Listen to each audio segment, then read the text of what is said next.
หลังจากเปลี่ยนคอเบี่ยงใหม่เปลี่ยนสากใหม่เนาะสากอกสากการเพราะว่าคอเบี่ยงมันขาดแล้วก็เปลี่ยนช่วงฝาสูบแต่ว่าลูกสูบกระแบนไม่ได้เปลี่ยนเลยสูบกระแบนพอไปเนี่ยประมาณบ่พอ เบื้องแล้วควันยักหลายหน่อยนึงเนาะตัวกล่องกระส่วนเนี่ยก็ยังไม่ได้เปลี่ยนเลยไม่ได้เปลี่ยนกล่องกระส่วนเหมือนกันเวลาติดนักตัวยังออกควันเลย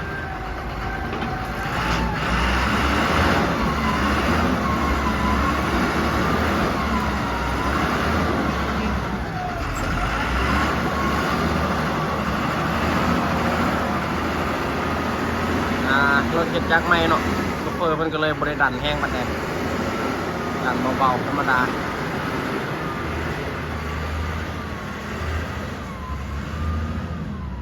ธรรมชาตินี่เพิ่นเฮ็ดนี่หัวธรรมดานะเต็มบ่วงแล้วได้อันนี้ยังบ่เต็มบ่วงแต่ว่าเล่นธรรมดา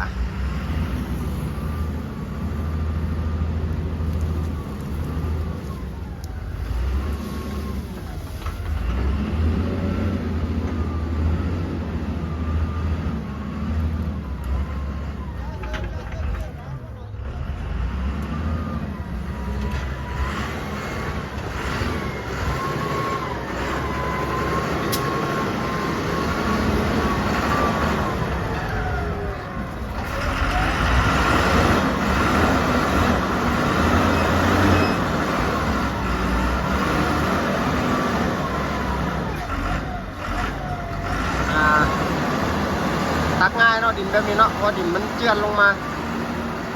เป็นดินอ่อนเรียกนักแท้ของรถตักเนี่ยมันงัดดินตะฟังใช่ว่ามันยังบ่เจือนงัดใส่มันเต็มบ่วงนี่โอ้แบบนั้น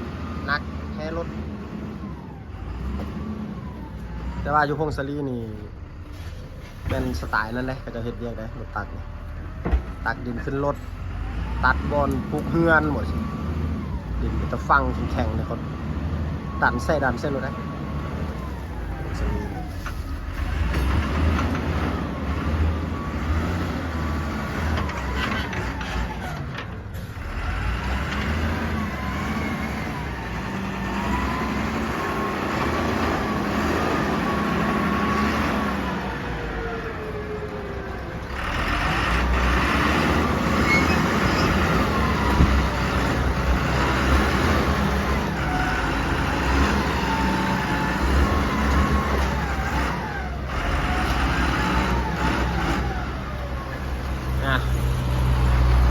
จะว่าเป็นการอนามัยดินเจือนไปในตัวเนาะอยู่เบื้องนั้นเนาะ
สั้นซ้ำเนื้อนี่ว่าจะฟังไง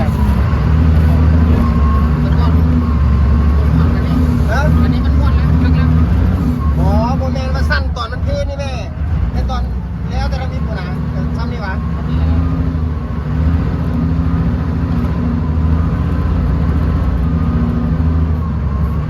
เป็นน้ำมันเป็นยักษ์ปากตรงนี้นะตัวไอ้วันจอดใส่ตัวเล็กก็แต่ปลาโต้ไปหากระปุกเกียร์นะตัวเล็กก็ง้อยอ่ะดูส่งใส่ตัวนั้นเพราะว่าตัวนั้นมันหมดที่ทางมันน้ำหนักเขาเสมอต้องในเห็ดเป็นแผ่นเล็กใส่ข้างใน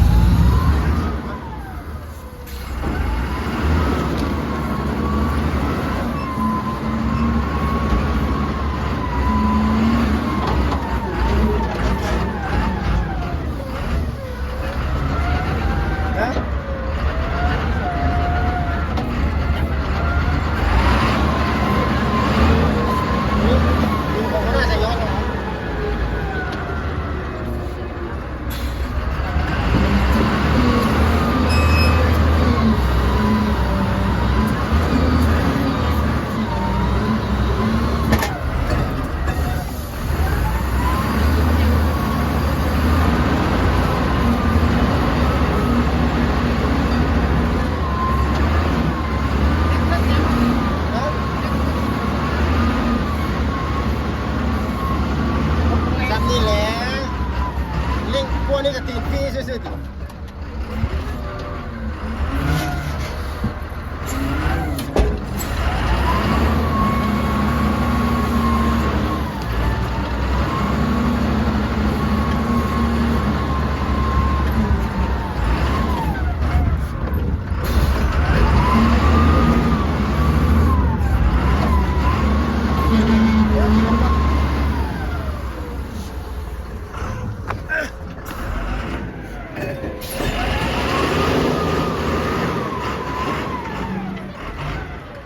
เป็นว่า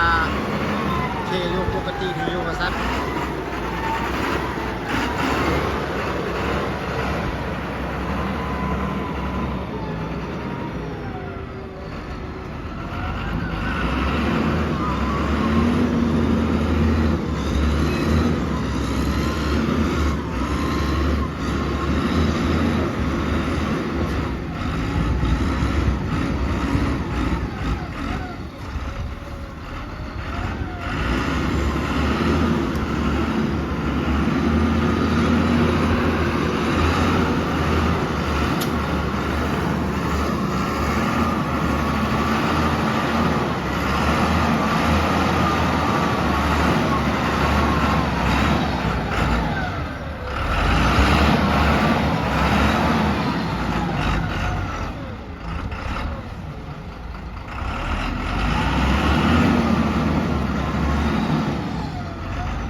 ควันหนีออกเป็นบาดออกบาดคอ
จ่ายดินไปก่อนเนาะตอนสุดท้ายยังรู้มันเพียงบาทเดียวตอนนี้ระดับเบื้องนี่มันต่ำประมาณ40 เซนยกระดับขึ้นให้มันเพียงเบื้องนั้นก็อยู่นี่มันเป็นคอยทางคอยมันดินมันละคอยลงมาตามทางดินบ่พอช้าๆเลยตาดินไม่ใช่เติม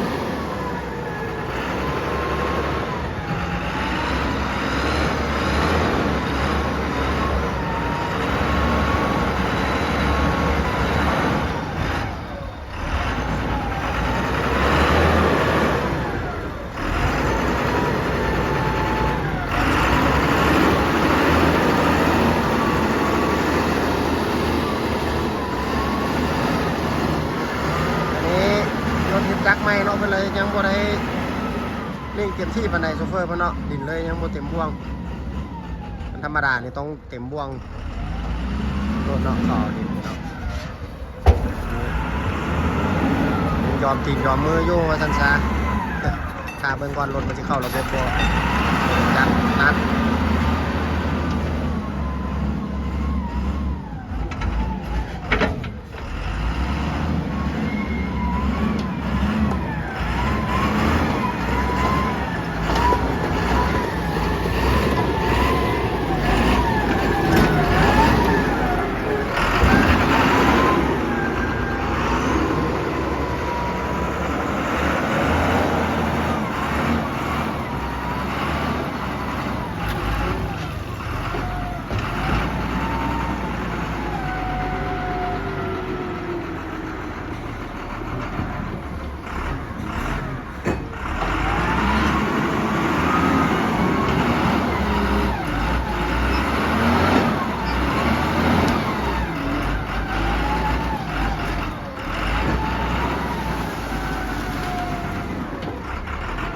อย่างหน้าจะอ่อนหน่อยหนึ่งเลย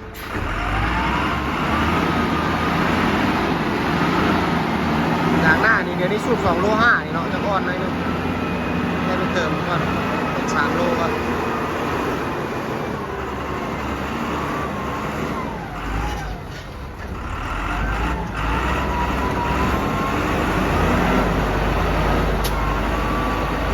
คลิปนี้จบวันนี้ก่อนเนาะ